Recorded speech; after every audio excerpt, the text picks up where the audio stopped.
சிரித்து நான் பார்க்கிறேன். கிட்டத்தட்ட ஒரு 30 நாட்களுக்கு மேலாக அலுவலகத்திற்கு ஒரு நாள் விட்டு வாரத்திற்கு 2 நாட்கள் கடுமையாக எங்களை நெருக்கடிக்குள்ளார்கள்.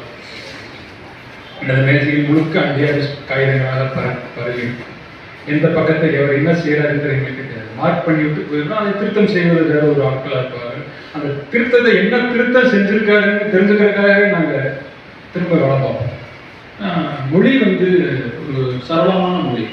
என்னை கேட்டால் இந்த விமர்சன கூட்டத்தை அறிமுக கூட்டத்தை ஒருவர் பேசி இருப்பதற்கு பதிலாக அவரே இந்த நாவலினுடைய ஒரு அத்தியாயத்தை அவருடைய மொழியில் வாசித்து நாம் எல்லாம் கேட்டிருக்கோம் கூட இந்த நாவலுக்கு நாம் செய்யக்கூடிய ஒரு முக்கியமான சிறப்பாகும்.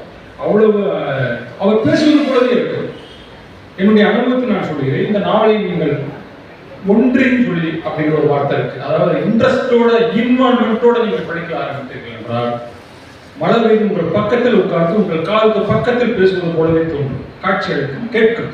அவ்வளவு பெரிய லாங்குவேஜ் இருக்கு மொழி. கைதப்பூ நாவலில் ஒரு குடும்பம் ஒரு சித்திரப்பில் இருக்கிறது. அதற்கு மிகச் சரியாக சொல்ல வேண்டும் என்றால் முதிர்கண்ணி திருமணமாகாத பெண்கள் அவர்களுடைய வாழ்க்கையில் ஈடுபடக்கூடிய சந்திக்கக்கூடிய பிரச்சனைகளை அவர்கள் எப்படி அதிலிருந்து விடுபடுகிறார்கள், அவர்கள் எப்படி தவறாக இந்த சமுதாயம் எதிர்கொள்கிறது, அவர்கள் எந்த இடத்தில் தங்களை கீழ்ப்படுத்திக் கொள்கிறார்கள், எந்த இடத்திலிருந்து அவர்கள் மேலே வருகிறார்கள் என்பதை பற்றியெல்லாம் அந்த நாவல் பேசும். இந்த நாவல் 3 பெண்களினுடைய குடும்ப வாழ்க்கை என்று சொல்வதை விட 3 பெண்களுடைய துயர சம்பவத்தை துயரத்தை பேசக்கூடிய ஒரு நாவல்.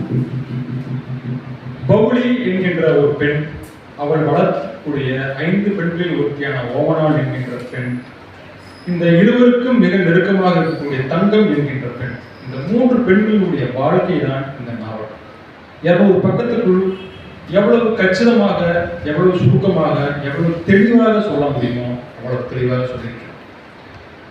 எவ்வளவுதான் வறுமை என்றாலும், எவ்வளவுதான் துயரம் என்றாலும், ஒரு இடத்தில் கூட அவர்கள் தங்களுடைய அறத்தை, தாங்கள் பெண் மிக சுயமரியாதையோடு வாழ்கிறோம் என்பதை ஒரு இடத்தில் கூட சறுக்காமல் அவர்கள் வாழ்ந்து முடிக்கிறார்.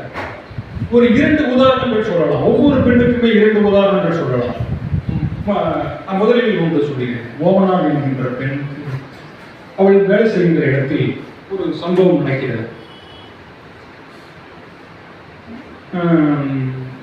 ஒரு மோதிரம் ஒன்று அவள் கையில் கிடைத்து விடுகிறது.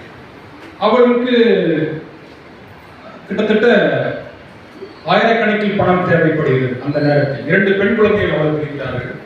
அவரை வளர்க்க வேண்டும், பள்ளிக்கூடத்துக்கு அனுப்ப வேண்டும். ஏகப்பட்ட பிரச்சனைகள், பண நெருக்கடியில் இருக்கிறது. இது இல்லாமல் சர்ச்சுக்கு அழைத்து கொண்டு போய் புதுநன்மை என்ற ஒரு புதிய சமூக அடையாளத்தை அவர்களுக்கு தர வேண்டும். இப்படிப்பட்ட சூழலில் அவளுக்கு அந்த மோதிரம் கிடைக்கிறது. அந்த மோதிரத்தை அவள் பயன்படுத்தி கொண்டிருக்கலாம், பயன்படுத்தலாம், யாருக்கு தெரியாமல் என்ன செய்யலாம். ஆனால் அங்க இருக்கக்கூடிய மேஸ்திரிகையில் இந்த மோதிரத்தை கொடுத்திருக்கிறார். அந்த இடத்தில் அவள் சொல்லக்கூடிய வார்த்தை மிக முக்கியமான வார்த்தை.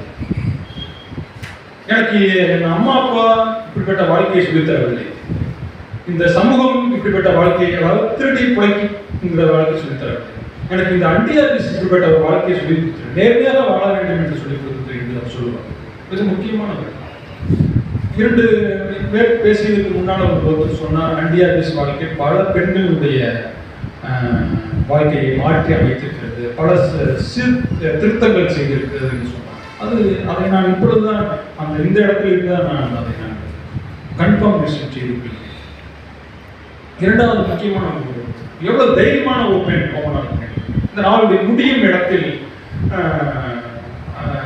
மனு என்கின்ற கதாபாத்திரம் அந்த ஓமனாளுடைய கணவன், அவன் குழந்தைகளுக்கு பிரியாணி வாங்கி தருகிறான்.